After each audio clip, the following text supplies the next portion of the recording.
Baik, Assalamualaikum warahmatullahi wabarakatuh. Syiralun, jumpa lagi bersama saya Subur Dhani, jurnalis harian Serambi Indonesia, dalam edisi podcast yang cukup spesial di 3 Ramadan hari ini.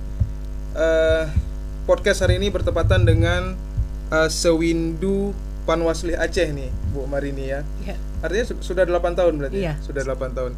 Ya, kita hari ini mengangkat tema Syiralun Sewindu Panwasli Aceh mengawasi untuk demokrasi. Bagaimana perjalanan Panwasli Aceh nantinya tentu akan kita dengar bersama dalam podcast hari ini. Sebelumnya, Syiralun, di studio saat ini sudah hadir 3 narasumber yang cukup berkompeten di bidangnya masing-masing. Yang pertama ada Bapak Arsy MSI, Kabid Poldagri dari Badan Kesbang Pol Linmas Aceh. Kemudian yang kedua ada Bu Raihal Fajri dari Direktur Eksekutif Kata Hati Institut. Assalamualaikum.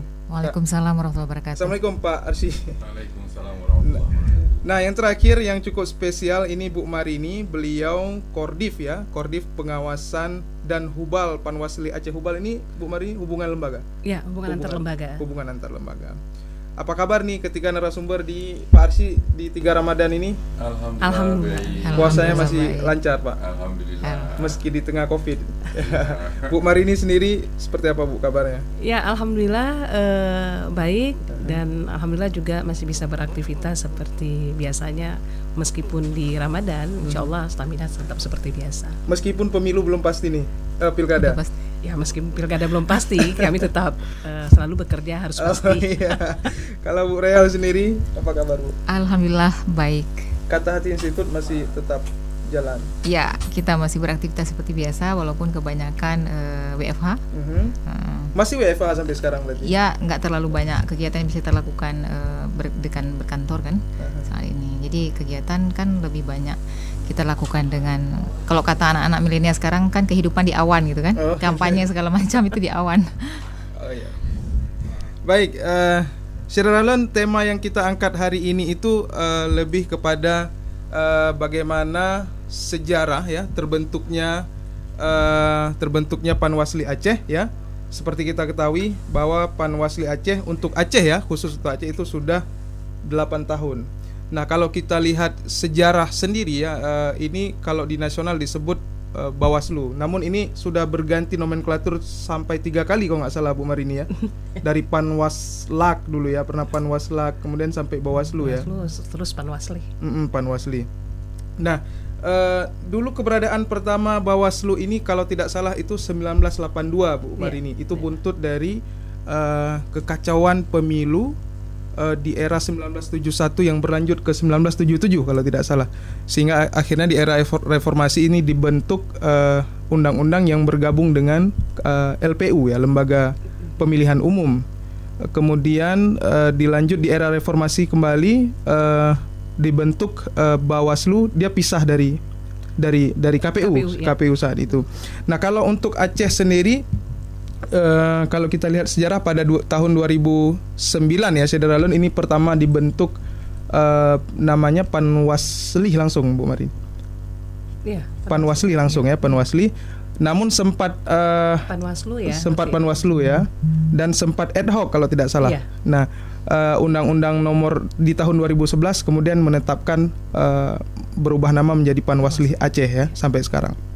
Nah, langsung saja nih Bu Marini nih, kita mungkin bisa mendengar sedikit bagaimana sejarah lengkapnya ya awal kehadiran Panwasli Aceh nih, seperti apa nih? Ya, terima kasih Bung Dhani. Nama keren Bung Dhani ya sekarang ya tempatnya. Ya, sebelumnya saya mengucapkan selamat beribadah puasa bagi masyarakat Aceh.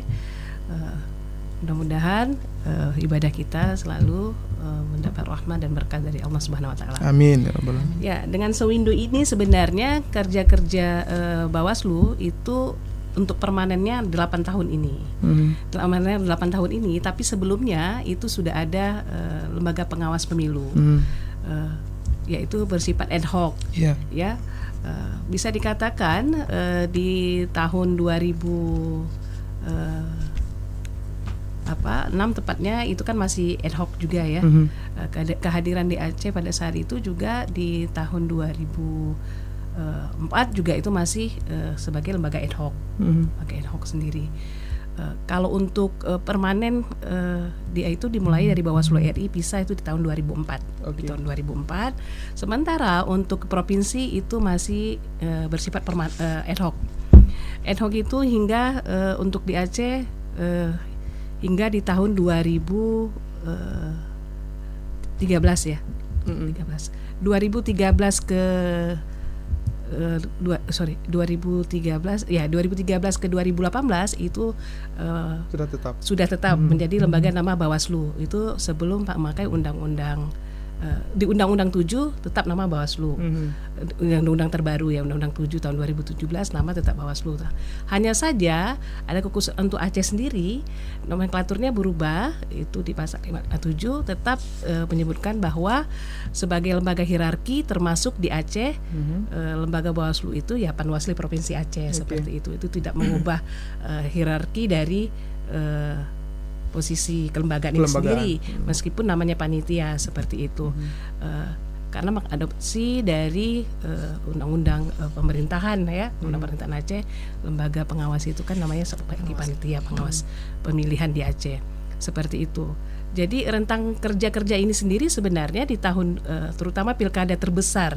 Bahkan kalau dikatakan dulu pilkada terbesar di Indonesia, bahkan di dunia pemilu untuk lokal itu ya di Indonesia, yaitu Aceh 2006 ya. Setelah 2006 itu namanya masih Panwaslu, seperti itu, dan itu ad hoc masih sifatnya juga. Hingga di tahun 2012 juga waktu pilkada lagi juga namanya masih tetap ad hoc. Jadi ketika ada gerakan-gerakan bahwa di provinsi juga perlu ada sifatnya permanen seperti itu, karena ini kan tidak hanya mengurusi hanya masalah pemilu saja, tapi bagaimana nanti pilkada juga harus tetap dijalankan. Dan alhamdulillah hari ini genap berusia 8 tahun.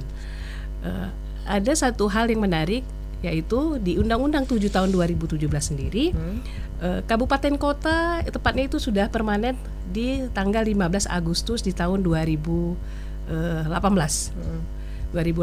Jadi untuk keseluruhan sekarang ini kabupaten kota pengawasnya itu sudah permanen juga. Jadi tidak ada lagi yang ad hoc. Jadi kalau dari bahasa ekonominya berbicara masalah efisien, ini sudah sangat efisien. Dari sisi efisien, ekonomis dan efektifnya pelaksanaan dalam melaksanakan tahapan-tahapan pemilu maupun pemilihan kepala daerah nantinya juga sudah lumayan bisa bergerak dengan cepat, karena satu sisi kan lembaga ini sudah tertata ya. Jadi kalau terkait perekrutan kembali ini itu semua ya tidak perlu lagi dilaksanakan karena ini sudah ada seperti itu. Tapi kami tidak masuk ke ranah yang hari ini sedang diperbincangkan, dualisme seperti itu gitu. Saya juga tadi mau dalam benak saya mau tanya itu dari Bu Marini. Seperti itu, karena gini, kalau seandainya memang pilkada itu pun jadi dilaksanakan di 2022, kewenangan seandainya juga kewenangan diberikan di Panwasli hari ini, intinya kami siap melaksanakan pelaksanaan pilkada itu sendiri. Dikarenakan ya itu struktur organisasi kelembagaan kami sudah permanen dan tetap tidak lagi perlu ada perekrutan. Dari sisi anggaran itu mengalami penghematan, efisiensi dalam bekerja dan efektif dalam melakukan pelayanan publik seperti itu. Kalau ada satu kenapa harus dua gitu? Saya seperti itu mungkin ya. Tapi menarik nih Bu Marini. Seingat saya 2017 itu kan masih ada yang ad hoc ya di pilkada 2017 karena kita juga sering itu berkomunikasi dengan mereka, juga sering berkomunikasi dengan Bawaslu. Ya, jadi ada dua kelembagaan itu ya, betul. Ini kalau sekarang nih pembahasannya masih dibahas oleh DPR atau seperti apa? Iya, untuk keberadaan mereka ini. Ya, yang setahu kami ya itu masih ranah DPR ya, seperti DPR. Apa melihatnya. Hal yang menarik sebenarnya di 2017 memang ada kedua kelembagaan tersebut, tetapi berimbas pada saat pilkada 2018 ada 3 daerah, yaitu Kabupaten Pidijaya, Aceh Selatan dan Kota Suluhu Salam. Ini hanya tertinggal adalah daerah-daerah ini yang Panwasli ad hoc-nya. Sementara rentang kendali untuk di provinsinya sudah tidak ada lagi. Karena selesai pelantikan gubernur, lainnya itu otomatis juga sudah habis masanya. Jadi rentang kendali mereka untuk melakukan koordinasi ini agak kesulitan sebenarnya. Jadi ada beberapa hal kaitan-kaitannya dengan BIMTEK, terus penyelesaian penanganan pelanggaran, terus bagaimana melayani laporan masyarakat. Ini juga mengalami kendala seperti itu. Jadi rentang kendali terlalu jauh, yaitu melalui Bawaslu Pusat dengan tangannya juga harus banyak ke 34 provinsi. Ini juga terkadang tidak mudah seperti itu. Jadi banyak yang tahapan-tahapan yang agak miss dilaksanakan. Akhirnya berimbas pada saat ada perselisihan sengketa hasil di Mahkamah Konstitusi. Seingat saya pada saat itu kami baru dilantik, tepatnya baru dilantik sekitar 1 bulan. Mau tidak mau kami diberikan mandat oleh Bawaslu RI untuk melaksanakan Bawaslu RI mendelegasikan mandat, yaitu menjalankan proses pelantikan PAW beberapa kabupaten kota yang melaksanakan pilkada ini. Karena ada yang mengganti posisi ke KIPS pada saat itu juga. Jadi kami melantik mereka ya sebagai perpanjang tangan Bawaslu pada saat itu. Setelah itu ada beberapa hal masalah sengketa hasil itu, ya mau tidak mau kami juga harus mendampingi mereka seperti itu. Yang pada awalnya ya ini gimana ya, mereka yang menangani kasus-kasus di sana, kita nggak dapat informasi apapun seperti itu. Mau nggak mau kita mendampingi, sampai juga kita membantu untuk memberikan penulisan keterangan terkait dari Panwasli ketiga kabupaten ini. Seperti itu. Terima kasih nih Bu Marini. Tapi karena ada pertanyaan nih tentang dualisme tadi, kita langsung ke pihak pemerintah nih Bu Marini. Nih di sini ada Bapak Arsy MSI nih. Pak, kita seperti sudah dijelaskan tadi memang ada dualisme untuk sementara, walaupun memang yang ad hoc ini sifatnya kan sekarang nggak nampak nih karena belum ada perekrutan nih Pak. Nah, pemerintah sendiri melihat ini seperti apa? Artinya apakah memang nanti ya kalau misalnya katakanlah pilkada jadi di 2023 atau di 2024 sekalipun, apakah yang ad hoc ini kembali dilahirkan atau direkrut atau seperti apa Pak? Silakan Pak. Baik. Udah Pak. Terima kasih Bung Dani. Memang ini pertanyaan yang sangat berat sekali kepada kami ya, karena ini berbicara tentang Bawaslu, berbicara tentang Panwasli. Ini ada 2 undang-undang yang mengatur. Jadi kita selaku pemerintah Aceh mungkin akan mendorong dan melaksanakan undang-undang kekhususan pemerintahan Aceh.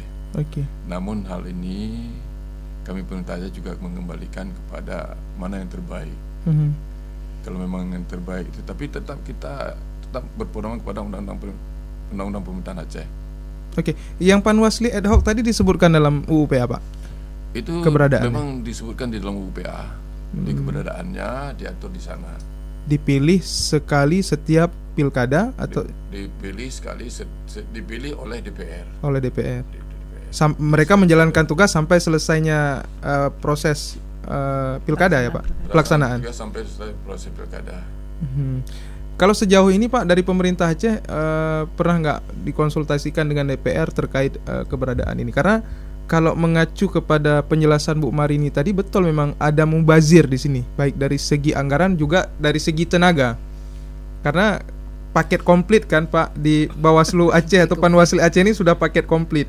Baik secara anggaran, secara struktur organisasi, struktur kelembagaannya. Kenapa nanti harus ada lagi yang ad hoc Pak? Ini sejauh apa sudah pembahasannya? Sejauh ini mungkin pemerintah Aceh DPR mungkin belum melakukan itu. Pemerintah Aceh juga belum membicarakan itu. Memang ini dua sisi mata uang yang sulit untuk dipisahkan. Jadi kalau kita melihat efisiensi, keberlanjutan, itu mungkin kita harus mengikuti Undang-Undang Nomor 7. Tetapi kalau kita melihat daripada Undang-Undang Pemerintahan Aceh, ya kita otomatis harus melakukan sesuai dengan Undang-Undang Pemerintahan Aceh. Namun demikian, mungkin perlu dibahas lebih lanjut bagaimana yang terbaik. Ya, yang punya kewenangan ini adalah mungkin DPR bersama dengan pemerintah Aceh duduk yang terbaik. Kalau memang sepakat nantinya hari ini diserahkan kepada Panwasli yang punya hierarki keputusan sesuai dengan Undang-Undang Nomor 7, ya kenapa tidak? Oke aja. Kalau memang kita harus juga membantu, ya kita tetap pemerintah Aceh tetap mendukung hal itu. Oke.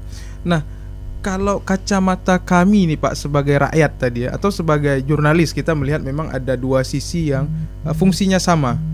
Kalau pemerintah Aceh sendiri melihat keberadaan Panwasli yang ad hoc, karena kan pernah berbarengan menjalankan tugas ya Bu Marini sebelumnya di Pilkada 2017 kalau kita nggak salah.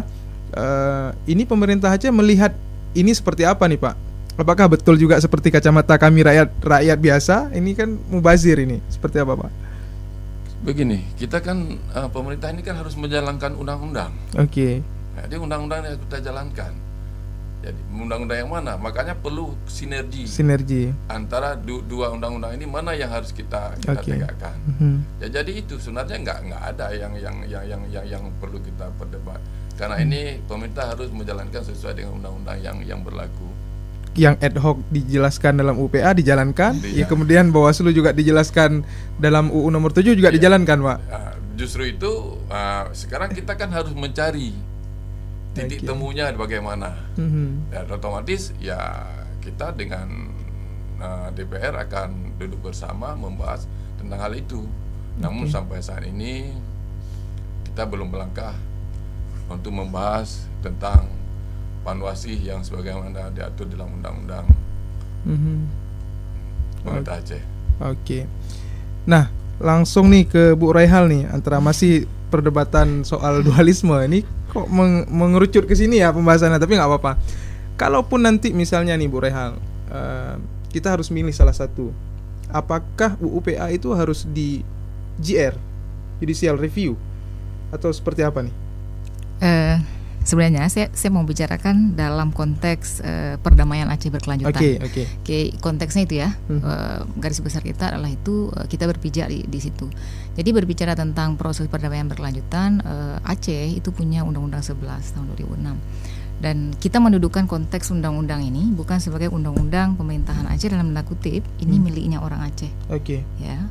Tapi sebutannya adalah Undang-Undang Republik Indonesia Nomor 11 tahun 2006. Artinya Indonesia itu punya undang-undang yang mengatur secara khusus Aceh memang di dalamnya, tapi kemudian ada satu klausul yang menyebutkan setiap proses pembuatan perumusan kebijakan di tingkat nasional yang mencakup Aceh di dalamnya itu harus memperhatikan undang-undang ini. Nah, disitulah ruang kosong yang terjadi, sehingga butuh harmonisasi kebijakan. Begitu kebijakan Undang-Undang 11, Undang-Undang 7 lahir, dan undang-undang lain lah, bukan hanya soal pemilu, kemudian berbentur di sini, karena klausul tadi itu Undang-Undang 11, Undang-Undang Republik Indonesia Nomor 11 ini tidak menjadi acuan pertimbangan dalam perumusan kebijakan, sehingga peristiwa ini selalu terjadi kan. Setiap momen pemilu, setiap pilkada, setiap ini, jadi ini selalu bunyi dia tuing. Ya, betul, nah, ini berarti PR panjang yang tidak diselesaikan. 16 tahun loh perdamaian Aceh kan konteksnya. Jadi ini PR yang sebenarnya sudah harus selesai di berapa tahun. Ada target kan, jumlah kombatan harus begini, rumah tanah segala macam. Nah, soal kebijakan ini harmonisasi sebenarnya itu sudah harus selesai. Tidak muncul kemudian menjadi, kalau bahasa yang sering disebutkan, jadi api dalam sekam kan. Ya, jadi setiap pemilu, setiap pilkada kita selalu dimunculkan informasi ini. Kita harus dibuat memilih, masyarakat harus memilih ikut Undang-Undang 7 atau ikut Undang-Undang Pemerintah Aceh. Kemudian ujungnya JR atau apa gitu kan. Nah, itu kan menjadi tidak asik ya dalam konteks bernegara gitu. Nah, penyelenggara betul seperti kata Bu Marini tadi kan, konteksnya adalah Bawaslu, KIP misalnya konteksnya menjalankan. Sebagai penyelenggara akan menjalankan apapun yang menjadi keputusan. Tapi kemudian yang menjadi blundernya kan di tingkat masyarakat. Nah, ini akan memuncul konflik-konflik di beberapa kabupaten segala macam. Misalnya hari ini masyarakat benar, negara memberikan ruang dalam kebijakan, masyarakat punya peran untuk ikut serta dalam pengawasan pemilu. Kenapa? Karena ada faktor pertama, jumlah pengawas itu terbatas. kemudian masyarakat sebagai subjek juga sebagai objek dalam sebuah pesta demokrasi. Nah, masyarakat menggunakan ruang ini melakukan pemantauan, misalnya Kata Hati dan beberapa lembaga yang lain melakukan pemantauan pemilu dan bekerjasama dengan Panwas di sejumlah kabupaten kota. Kita melihat riak-riak ini dalam prosesnya gitu. Jadi dinamika masyarakat menjadi tidak percaya, menjadi apatis ya. Nah, ini muncul karena hal-hal seperti ini. Salah satunya karena harmonisasi kebijakan itu tidak terjadi. Nah, itu menjadi tugas para pihak kan. Saya menyebut para pihak karena di sini kan ada eksekutif, legislatif untuk mengharmonisasikan ini. Jadi soal kemudian kan hari ini nih kita duduk di sini masih belum terlalu pasti, walaupun sudah ada deklarasi, misalnya sudah ada sebutan bahwa ini 2024 Aceh akan ikut secara nasional. Nah, kemudian Bapak Arsy tadi menyebutkan bahwa kita akan melihat ini dalam konteks Undang-Undang 11. Nah, itu yang saya sebut tadi, bahwa kita punya PR yang seharusnya itu harus di-cut terus kapan kita akan selesaikan soal harmonisasi kebijakan ini. Kenapa? Karena kebijakan yang lain sudah lahir ini, soal Undang-Undang Omnibus Law. Nah, itu sudah lahir. Nah, itu nanti dia akan muncul lagi, akan menyentil lagi soal yang begini. Gitu. Nah, itu jadi PR-nya mungkin hari ini ya di Aceh kita punya Kesbangpol, punya Kesbangpol yang punya punya kewenangan di bidang itu untuk mendiskusikan ini. Ayolah siapa eksekutif, legislatif, DPR RI segala macam. Ayolah kita pikirkan harmonisasi ini. Jadi jangan Bu Marini dan kawan-kawan terus pusing gitu kan. Iya, betul. Jadi nggak bisa bekerja. Jadi masyarakat juga seperti itu. Ini udah ancang-ancang ya. Kita misalnya lembaga swadaya masyarakat, beberapa lembaga yang selama ini concern ikut dalam pemantauan pemilu, ini juga harus punya target, punya timeline yang kita susun. Kita akan memantau begini. Nah, kalau semraut seperti ini, kita kan nggak bisa ikut andil dalam artian masih menunggu kan, masih menunggu. Jadi masih harus berpikir ini harus seperti apa kita dengan kondisi seperti ini. Belum lagi nanti muncul di lapangan nih, gimana pemilu nggak jadi, berarti akan ada sejumlah PJ selama 2 tahun. Pelayanan publik bagaimana? Nah, itu dia. Gitu. Nah, menarik tadi dari Bu Rehal, Pak Arsy ya. Kita punya 2 regulasi di mana memang UU nomor 11 itu mengatur Indonesia mengatur Aceh dengan sendirinya gitu kan. Tapi justru kok kita adanya UU PA, kemudian ada UU nomor 7 tadi, ini jadi tambah ribet nih Pak Arsy nih. Tapi ini dalam konteks soal Bawaslu tadi. Ini gimana nih Pak Arsy nih? Yang berat-berat ke Pak Arsy nih. Yang mudah-mudahnya ke Bu Marini. Enggak berat kok Pak. Sebenarnya enggak ribet. Enggak ribet Pak. Kita jalankan kesepakatan saja. Jadi kenapa harus kita membuat ribet? Jadi kita menjalankan kesepakatan saja. Dan karena ini semua yang kita jalankan adalah undang-undang. Bukan kemauan, tapi yang kita jalankan adalah undang-undang. Jadi nggak ada yang harus diributkan. Tapi Pak, setiap ada persoalan kebijakan untuk Aceh, buktinya kita juga beberapa waktu lalu baru nulis headline soal pelaksanaan pilkada, di mana kita diatur boleh 2022 tapi nasional 2024. Ini yang saya sampaikan tadi ke Bapak. Kita punya 2 regulasi nih Pak. Regulasi pusat 1, regulasi Aceh 1. Justru kan dengan ada 2 regulasi ini kan mempermudah. Tapi kok jadi ribet ini Pak jadinya? Ini apa nih Pak penyebabnya, dan tracking dari pemerintah Aceh itu seperti apa terkait kehadiran 2 UU ini? Memang dalam konteks itu kami tidak susah untuk menjawab. Susah, juga kalau bisa kami tidak berkompeten untuk menjawab itu. Nah sip. Oke Pak, nggak apa-apa. Nah, kembali kepada kehadiran Panwasli ya, atau rekam jejak lah kalau saya bilang ini. Kesbangpol kan selalu mencatat nih Pak, selalu mencatat rekam pelaksanaan pilkada ataupun pemilu. Nah, tentu Panwasli atau Bawaslu itu selalu sinkron dengan Kesbangpol. Masa tidak tahu di belakang. Kalau secara struktur kelembagaan pemerintah dengan lembaga, pastilah apa yang dilakukan Bawaslu mungkin punya rekam oleh Kesbangpol sendiri, tracking pelaksanaan pilkada. Apa yang dilakukan oleh Bawaslu selama 8 tahun ini Pak Arsy, sudah menjalankan tugas seefisien mungkin atau tidak nih Pak, catatan kita? Baik, terima kasih Bang Dhani. Kalau kita melihat sekarang kontribusi yang diberikan oleh Bawaslu untuk demokrasi di Aceh itu sangat-sangat besar. Kenapa? Karena Bawaslu ini telah memberi kontribusi dalam peningkatan indeks demokrasi di Aceh. Kenapa? Karena dengan adanya Bawaslu, dengan adanya KIP, dengan adanya pemerintah bersama berjalankan memberi pendidikan politik kepada masyarakat, sehingga masyarakat telah menggunakan hak pilihnya. Namun ada beberapa sisi yang mungkin yang belum kita capai. Menjadi PR lah Pak ya. Menjadi PR kita mungkin yang mempengaruhi tentang indeks demokrasi. Misalnya keterwakilan perempuan di dalam DPR. Ya, ini juga jadi dengan berkurangnya keterwakilan perempuan di DPR ini agak telah menurunkan indeks demokrasi di Aceh. Jadi gini Bapak. Jadi sehingga aspirasi perempuan kurang terdengar gitu Pak. Kurang terdengar. Makanya kami bersama dengan Kota Hati ini juga sebenarnya partner kami. Kita di dalam memberi edukasi politik kepada perempuan, kepada seluruh masyarakat, supaya benar-benar menggunakan hak pilihnya, benar-benar menggunakan, inilah ruang demokrasi yang harus digunakan. Dan insya Allah apa yang telah dikerjakan oleh Kesbang, oleh Bawaslu, oleh KIP, dan juga ada lembaga non pemerintah di Kota Hati yang selalu mengawal dan melihat, itu telah memberi kontribusi yang sangat besar kepada indeks demokrasi di Aceh. Kenapa?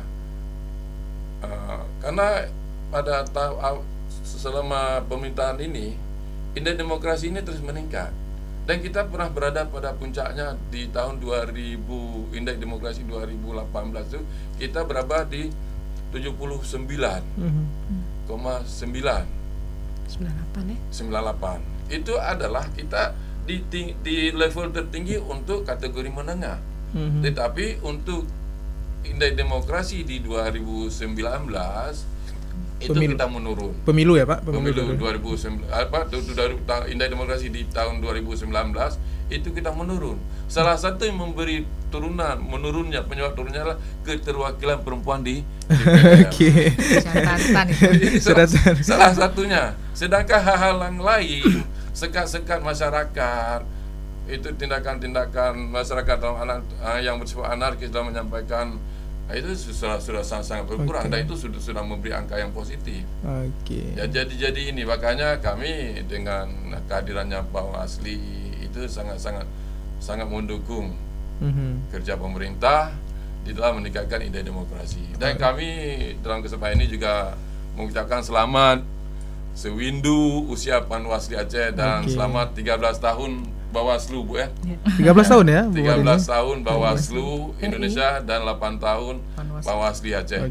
Dan usia 18 tahun ini kalau kita bilang bukan usia dewasa, memang pengurus-pengurusnya udah pada dewasa semua. Tapi usia belum dewasa Pak. Usia belum dewasa, tapi pengurusnya dewasa. Dan sikapnya udah pasti dewasa. Dari pertama lahir udah bersikap dewasa. Terima kasih. Nah, menarik soal keterwakilan perempuan tadi. Kalau struktur nih Bu Marini, kan berarti sekarang kita sudah ada berapa periode yang sudah mengisi di Bawaslu. Kalau yang tetap nih Bu, yang kan sejak 2011 ya, UU nomor 2011, hitung tetap kan 2013 ya pertama sampai 2018. Kan berarti sudah ada dua periode berarti. Dua periode. Nah, keterwakilan perempuan kalau kita lihat sekarang ada Bu Marini, ada Bu Faiza. Kalau di periode sebelumnya ada berapa orang keterwakilan perempuannya? Kalau untuk di provinsi satu. Iya. Kan karena kan komposisinya 3. Kalau yang sekarang ini komposisinya 5. Jadi ada 2 orang. Cuma kalau untuk berbicara di kabupaten kota pada saat itu ad hoc, memang dibandingkan dengan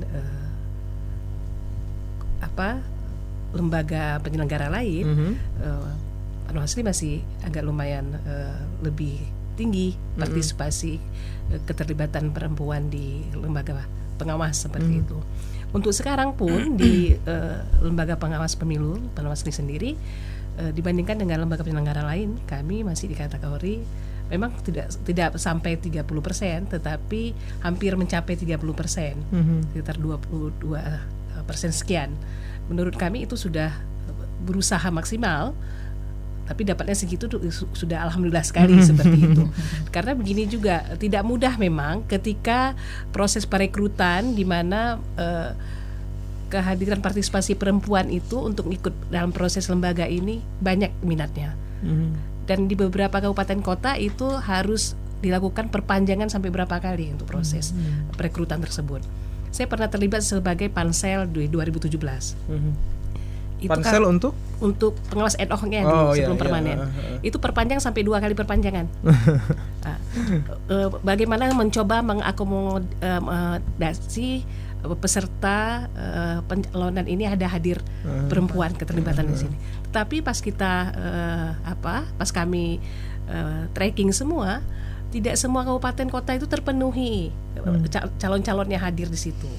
Jadi banyak yang terisi ketika perekrutan masuk sampai beberapa besar itu memang rata-rata diisi oleh kaum pria semua seperti itu. Tapi tidak jarang seperti kabupaten kota hari ini kota Banda Aceh saja bisa kita lihat. Itu yang lalu 2, sekarang 2 juga hadir. Komposisi untuk provinsi itu 5 orang Bu Marini. 5 orang. Kalau untuk kabupaten 3. Jadi ada beberapa kabupaten kota yang berisi 5. Itu juga didasarkan Undang-Undang 7 dari komposisi luas wilayah. Penduduk juga ya. Yang 5 itu adalah Kabupaten Aceh Utara, Aceh Timur, dan Pidi Jaya. Kebetulan dari 5 ini Aceh Utara yang ada perempuan 1. Sementara kalau untuk Aceh Timur belum terisi, malah ini mah tinggal 4 masih menunggu PAW karena ada yang meninggal dunia kan, jadi ada proses PAW. Dan untuk PD itu 5 itu tidak ada keterangan perempuannya. Ke depan ya kita berharap masyarakat terutama yang perempuan untuk isu-isu pemilu demokrasi ini memang harus lebih banyak untuk ikut berproses seperti itu.